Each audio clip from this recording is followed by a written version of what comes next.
So, quick note, real quick, before I get into this topic. I usually don't like to make videos that are easy to me in a way. Like, if I'm to explain what I mean by that, I mean not really piggybacking off of certain topics that get talked about a lot, or people just run into the ground or anything like that, or like the usual topics saying how, like, let's say, oh, this player is going to be a generational talent, or this guy's going to be a bust, or this team has an amazing future, this team is not going to have an amazing future, blah blah blah, stuff like that.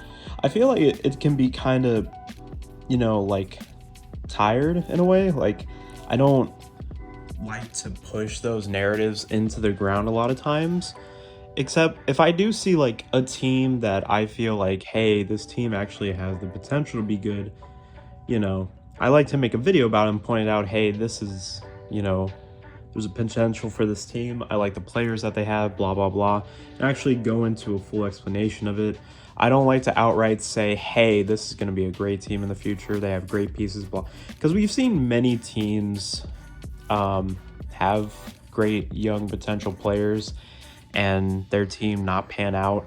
I mean, if we look at the NBA currently, there's a lot of teams right now that are barely in the playoffs or in the play-in, or not even in the play-in at all, that we thought were going to have good futures in the past couple years, and it just didn't happen. I mean, a good example right off the top of my head is like the Pelicans. We thought they were going to have a great future with all the talent that they have, and guess what? They got rid of most of that talent, and they're not even building a good team around their superstar, well, not superstar, but star players, Zion Williamson and Brandon Ingram. They're not even building a team correctly around them. So a lot can change in just a couple of years, but I like to point out what teams have a good chance. And for today, that's really the San Antonio Spurs. The reason, I know it's kind of weird, people will probably be like, why the Spurs? Out of all teams would you choose that team instead of like some other team that has great young players that have a chance to really change like the whole course of this league, blah blah blah? Because they interest me a lot personally. I've been watching a couple of their games as of late, just because you pretty much at this point know where teams are going, and it's kind of cool to actually just go ahead and watch some other games just to see how other teams are doing, how other players and stuff are doing for the rest of the season. And sometimes when you get later into the season, there are players that sometimes pop off more than others, so it's fun to watch that. And the Spurs have kind of caught my eye by their performances. First off, Dejounte Murray, I have to mention him. He's had a great season. He's an all-star, obviously. He deserves it. He's almost averaging a triple-double as a point guard. I think he's averaging like 9 assists per game, 8 rebounds per game off of 20 points per game, and he's averaging 2 steals per game. That's a great, just all-around great stats right there.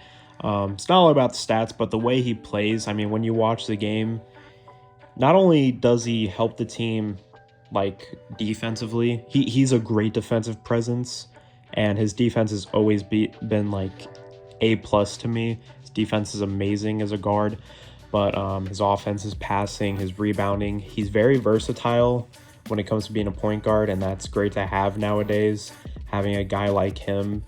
The only issues really with Dejounte Murray, I almost butchered his name, is that he doesn't really have the best reliable jump shot right now.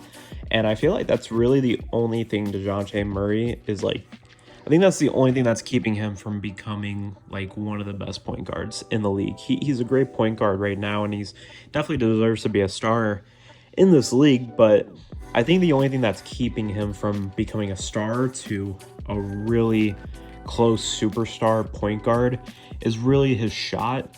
And honestly, as a point guard, you need to have a 3-point shot if you can. So I would try, if I was him, to work on it. I mean, he still has a couple more years to work on it. He's 25 years old, I believe, so he's not even really like fully in his prime just yet. So hopefully he'll be able to get to that point where he can hit a knockdown three. I don't know if he ever will be consistently, but I mean, we'll see. That's really the only thing I have about Dejounte Murray is that his jump shot isn't the most reliable, but everything else about him is amazing. I love it. And then a guy that's really surprised me, and one of the main reasons I wanted to make this video was Keldon Johnson. I've always loved Keldon Johnson. I always felt like just watching him, he could be a good player in this league if he really could work hard and improve every single season, and he has done just that. Keldon Johnson's also very young. He's like 23 years old, and the fact that what he's doing so far this season has been great. He's improved every year. I think his first year he averaged like 8 points per game, second season 12, and this season I think he's averaging about 16. So he has a 4 point per game increase every season. That's awesome to see. His 3-point percentage has been a career high this year. I think he's shooting over 40% from the 3-point line right now. So that's awesome to see. I know they usually throw him at the forward. They usually play him at small forward and power forward usually. And I think that's a perfect spot for him. His playmaking isn't really the best. I think that would really help improve his game more if he could really get better at playmaking. But his rebounding's pretty good. It's okay. Not bad. But really what he can improve on is just getting better and better every year as he has been. The dude's only 23. He has so much time to get even better at what he already does. One of the main things like I said before is that I think what could help him out a lot is that he could get better at his playmaking and just become more versatile. His defense could also get a little bit better. But besides that, I think his playmaking and defense is probably the biggest things that I would say he would improve on. He can score the ball, man. I mean, he shoots the ball great. He could get better at that too, but I think the main factors that's really going to separate him from the others is his defense and his playmaking. I mean, if you can become, if you can be a forward and you're able to, pass the ball around and make plays, not really like Dejounte Murray. I mean, if you could average like 4 to 5 assists per game at the forward spot, that's honestly great for you. I mean, if you could pull that off, that would be great for your team. I know the Spurs, the way that the Spurs run their schemes, I know they're not really 3-point favorable. I think Greg is really turning around, because I know he used to say he doesn't really want to shoot 3-pointers, but I think that's now changing for his team as they move on in the future.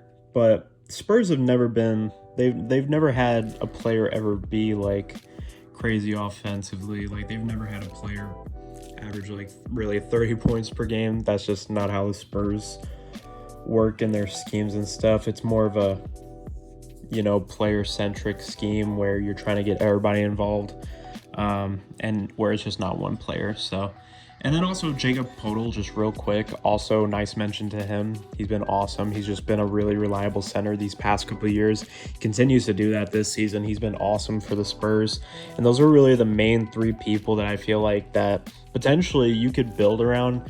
The Spurs might need one more guy to also get. Also Lonnie Walker and Devin Vassell. I hope I did not butcher his name. I hope I said it right. I think it's like Vassell or Vassell. I don't know. It's hard to pronounce some of these people's names, but they both have been awesome off the bench for them. For the Spurs, they're both averaging over 10 points per game. I don't think anyone's been noticing that, but they've been great off the bench. I think sometimes Lonnie might be in the starting lineup. I don't think he's actually started any games. I don't know. But they've been great off the bench. Usually when they come off the bench, they put in work, and they've been awesome. And who else? Trey Jones. I think Trey Jones is also on there too.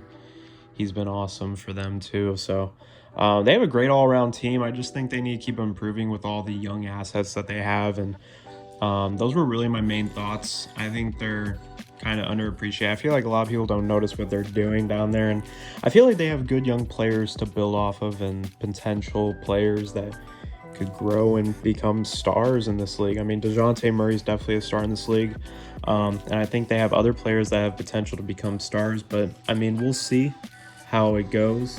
I know they're only like the 12th seed in the West, but the West is a hard conference. Not really this year, but in my opinion, it's pretty easy to get in the play-in right now. But with all the teams that are just in the Western Conference, you either have a positive record or a negative record. There's no really in between. The Eastern Conference, way more tight right now. Everyone's kind of on each other's backs, so it's pretty easy to go up and down from the standings in the Eastern Conference right now than the Western. So, but other than that, I hope you guys enjoyed this video. And if you guys have any opinions of your own about what I talked about today, you can comment below and I'd appreciate it. Hope you guys have a good rest of your day, and I'll see you all next time. Peace.